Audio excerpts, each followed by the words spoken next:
कभी सोना उगलती थी स्वर्ण रेखा नदी, अब अस्तित्व के संकट से जूझ रही है।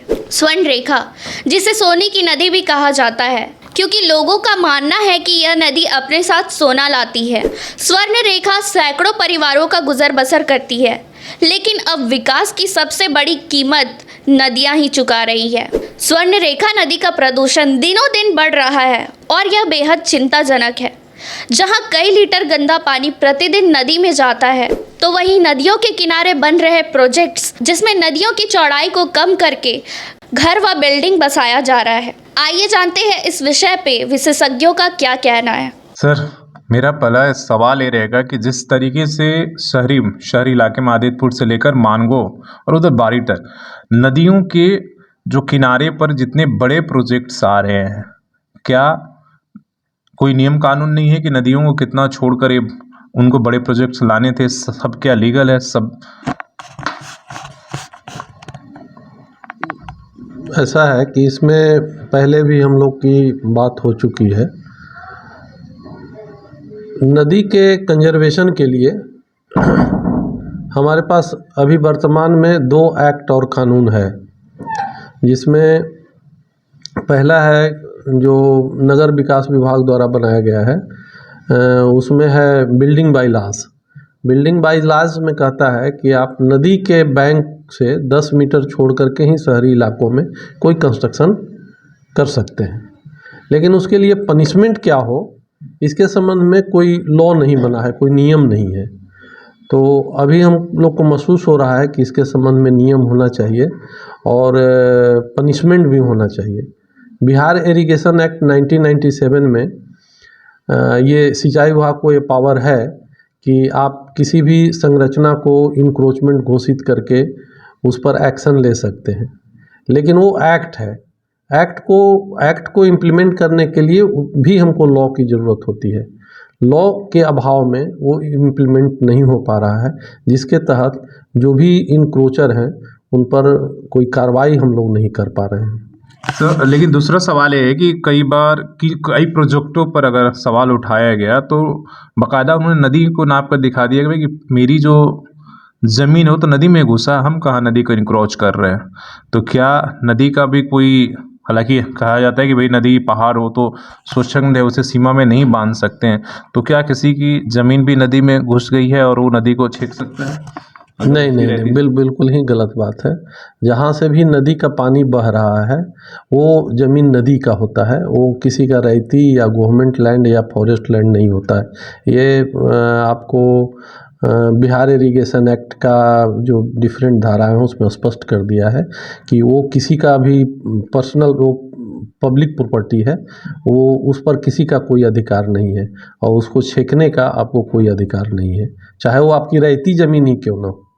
दूसरा सवाल ये है कि सर, जितने ये बड़े प्रोजेक्ट्स आ रहे हैं शहरी इलाके में, सबके गार्बेज या जो मल मूत्र तो नदी में जाएगा, तो जिससे नदी से हम लोग पानी पी रहे हैं, सिंचाई के काम तमाम सारी चीज़ें करेंगे, तो क्या इस पर दिक्कत नहीं पड़ेगा? क्या ये सोचना नहीं चाहिए, या नगर निगम हो या कोई भी हो, कि ये सारे प्रोजेक्ट आ रहे हैं तो नदियों को बर्बाद कर देंगे?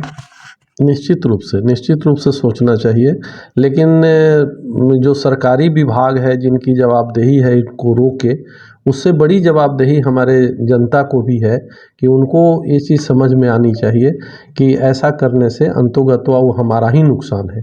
जब वे वेल बिहेव्ड होंगे, वो इस चीज़ को समझेंगे, तो हमको लगता है कि अपने आप इसमें कमी आएगी और उसमें पनिशमेंट देने से अच्छा है कि उनको इस चीज़ के लिए जागरूक किया जाए, इसके महत्व को समझाया जाए कि नदी को गंदा करने से अंतोगत्वा फिर आप ही को नुकसान है।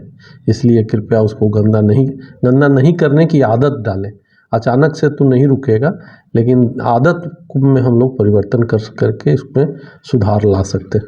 सर, एक सीधा सवाल सर, इस बार 6000 क्यूबिक पानी आया तो जमशेदपुर में बाढ़ आ गया था, लेकिन आप लोगों का लक्ष्य है कि इससे भी ऊपर लेकर जाना, फिर उस वैसी परिस्थिति में क्या होगा और क्यों नहीं शहर के लोगों को अभी से समझाया जाए, चाहे आग्रह? नहीं, ऐसा हमारा ये लक्ष्य नहीं है कि इसे ऊपर लेके जाया जाए, लेकिन जो डिज़ाइन है, जितना पानी आता है वो ऑलरेडी इस नदी की कैपेसिटी 14,000 है, क्योंकि 5 ईयर जो फ्लड पिक का कैलकुलेशन हम लोगों ने किया है उसमें 14,000 क्यूमेक खरकई नदी का डिस्चार्ज का आकलन किया गया है कि किसी समय पानी आ सकता है। वैसे 100 साल का हम लोग रिटर्न पीरियड देखते हैं, तो उसमें करीब इसका डिस्चार्ज 10,000 क्यूमेक है। तो 10,000 क्यूमेक भी आज का डेट में हम लोग देखते हैं, अगर पानी आ जाता है तो स्थिति बहुत ही भयावह होगी। तो इसका कारण है कि नदी का जो पुरानी बहाव क्षमता थी, उस क्षमता में रेगुलरली कमी हो रही है, चाहे वो इंक्रोचमेंट ही मुख्य कारण है। इंक्रोचमेंट के कारण नदी को संकुचित किया जा रहा है, जिसके कारण इसकी कैरिंग कैपेसिटी घटती जा रही है।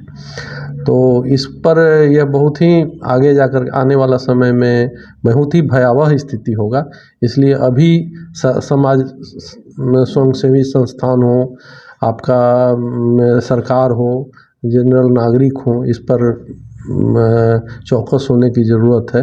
और नदी का जो कैरिंग कैपेसिटी है वो कम नहीं हो, इस पर ये सभी से सरोकार रखता है और इस पर मिलजुल करके सबको इसके लिए प्रयास करना चाहिए। सवाल सर ये है कि जैसे जैसे नदियों का जिस तरीके से दोहन हम लोग करते जा रहे हैं, तो इतनी सारी वो पीने का पेयजल की योजना हो या सिंचाई की इतनी सारी योजनाएं जो सरकार लेकर आ रही है, अगर हम नदियों को बचाएंगे ही नहीं तो फिर इन योजनाओं का महत्व क्या रह जाएगा और कैसे?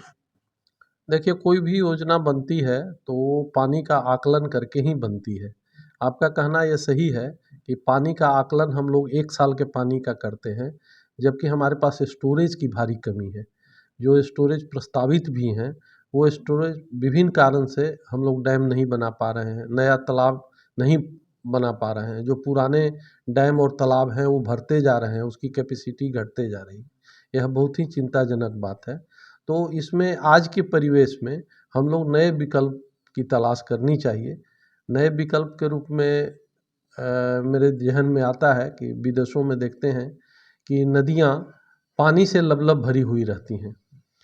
तो हमें भी वो एक स्टोरेज दिखाई दे रहा है कि नदी में ही अगर हम डिफरेंट अंतराल पर बराज बना लें, बराज बना करके नदी साल भर मानसून को छोड़ करके गैर मानसून अवधि में अगर नदी में ही हम पानी रखें तो वो किसी डैम से कम नहीं है।